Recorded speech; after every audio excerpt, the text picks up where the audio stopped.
بسم الله الرحمن الرحيم وبه نستعين الحديث السابع жетінші хадиске жетіп келдік құдайым нәсіп қылып жетінші хадис ан әби руқайя Тамим ибн Аус ад-Дари радияллаху анхудан риwayat қылынады.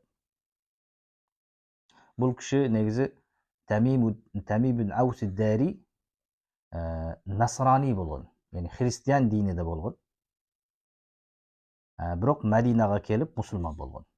Пайғамбарымызға келгеннен кейін пайғамбарымызға ошол жерде мұсылман болған. Жана пайғамбарымызға Даджалдың оқиясын айтып берген кіші ушул кіші.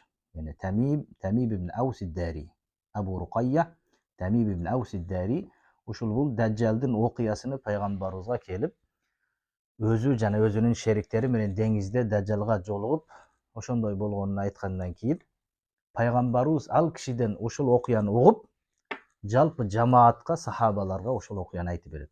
Ошондуктан бул жерде баягы улумул хадис илиминде дагы риваятул акабир анил асагир дейилет. Яны чоңдор кичинекейлерден риваят кылды деп, бул сахабанын дагы баягы фазилети ушундан болуп жатат. Себеби пайгамбарыбыз ушул сахабадан риваят кылып жатат. Өз негизи бардык сахабалар пайгамбарыбыздан риваят кыла турган болсо, пайгамбарыбыз бул кишиден, яны Тамим ибн Аус ад-Дари радияллаху анхудан риваят кылгандыгы үчүн бул кишинин дагы даражасы көтөрүлүп жатат калган сахабалардан. Бул өтө көп тахажжудту өтө көп окуган жана Куранды өтө көп хатым кылган, бир рекетте Куранды хатым кылган кишилерден болгон. Өтө таквалуу сахабалардан болот. Ушул кишиден риваят кылат. Пайгамбарыбыз саллаллаху алейхи вассалам айтат: "Ад-дину ан-насиха." Бул дин насихат бул. Дин насихат экен бизге. Ошондо биз айттык дейт. Ким үчүн бул насихат? Бул дин кимге насихат деп сураганыбызда дейт сахабалар. Алла үчүн деди пайгамбарыбыз.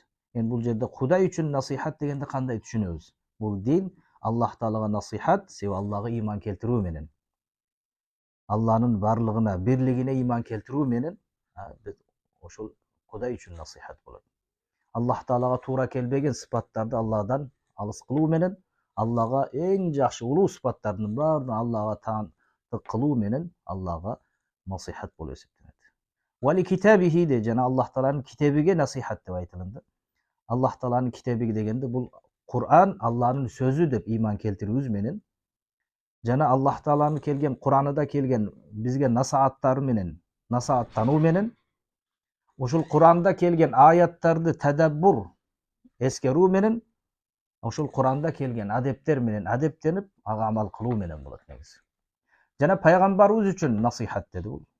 Дин себеби пайгамбарга ыйман келтирүү менен, жана пайгамбарыбыз саллаллаху алейхи вассалам алып келген буйруктарга, кайтарууларга баш ийүү менен болот.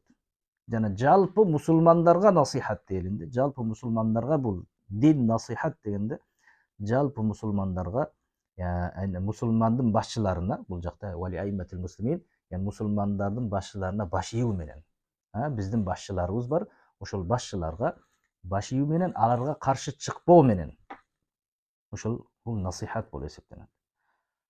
Жана жалпы мусулмандарга насихат, себеби жалпы бири-бирибизди даават кылуу менен, жакшылыкка чакыруу менен, аларга пайда жеткизүү менен, амр маруф кылуу менен, жамандыктан кайтаруу менен, жалпы алардын айбыны жабуу менен, кыскасы кандай болбосун бири-бирибизге мусулмандар жакшылык кылуу менен бул насихат болот. Аллах Таала баарыбызга ошол динди насихат кылсын, ушулардын баарына амал кылуучулардан кылсын.